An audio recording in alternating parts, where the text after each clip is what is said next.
Hello friends, welcome back to my channel. അപ്പോൾ ഇന്ന് പറയാൻ പോകുന്നത് റെയിൽവേ റിക്രൂട്ട്മെൻറ്റിലേക്ക് വന്നിരിക്കുന്ന പുതിയ ജോബ് നോട്ടിഫിക്കേഷനെ പറ്റിയാണ്. ഇതിൻ്റെ ഓൺലൈൻ ആപ്ലിക്കേഷൻ 8/7/2026 ആണ് സ്റ്റാർട്ട് ചെയ്തത്. ഓൺലൈൻ ആപ്ലിക്കേഷൻ എൻഡ് ആവുന്നത് 7/8/2026 ആണ്. അപ്പോൾ ഇതിൻ്റെ കൂടുതൽ ഡീറ്റെയിൽസ് നോക്കാം. ഇതിൻ്റെ കൂടുതൽ ഡീറ്റെയിൽസ് നോട്ടിഫിക്കേഷൻ അറിയാൻ www.rrcpry.org എന്ന വെബ്സൈറ്റിൽ നോക്കിയിട്ട് ശേഷം മാത്രം അപേക്ഷിക്കാൻ പറ്റുന്നതിൽ അപേക്ഷിക്കുക. ഇതിൻ്റെ ഡീറ്റെയിൽസാണ് നമ്മൾ നോക്കാൻ പോകുന്നത്. 24 വയസ്സുള്ളവരാണ് അപേക്ഷിക്കാൻ പറ്റുന്നത്. SC കാൻഡിഡേറ്റിന് 5 വർഷത്തെ ഇളവുണ്ട്.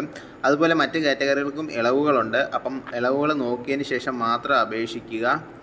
ഇതിൻ്റെ ഏജ് ലിമിറ്റിൻ്റെ ഡീറ്റെയിൽസാണ് ഇവിടെ കൊടുത്തിരിക്കുന്നത്. ഇതിൻ്റെ വന്നിരിക്കുന്ന vacancy fitter, welder, armature welder, machinist, വയർമാന്, ഇലക്ട്രീഷ്യന്, പെയിൻറ്റർ എന്നീ വേക്കൻസികളൊക്കെയാണ് വന്നിരിക്കുന്നത്. പിന്നെ മെക്കാനിക്കലിലേക്കും വന്നിട്ടുണ്ട്. പിന്നെ കമ്പ്യൂട്ടർ നെറ്റ്വർക്കിംഗ് ടെക്നീഷ്യന്, mechanical cum operator, electronics and communication സിസ്റ്റത്തിലേക്കും വേക്കൻസികൾ വന്നിട്ടുണ്ട്. ഇതിൻ്റെ IT ട്രേഡാണ് പറഞ്ഞിരിക്കുന്നത്. ബാക്കി ട്രേഡുകൾ ഇവിടെ എന്തൊക്കെ ട്രേഡുകളാണ് സ്പെസിഫൈ ചെയ്ത് പറഞ്ഞിട്ടുണ്ട്. അപ്പം നിങ്ങൾ നോക്കിയിട്ട് അപേക്ഷിക്കാൻ പറ്റുന്ന എല്ലാവരും അപേക്ഷിക്കുക.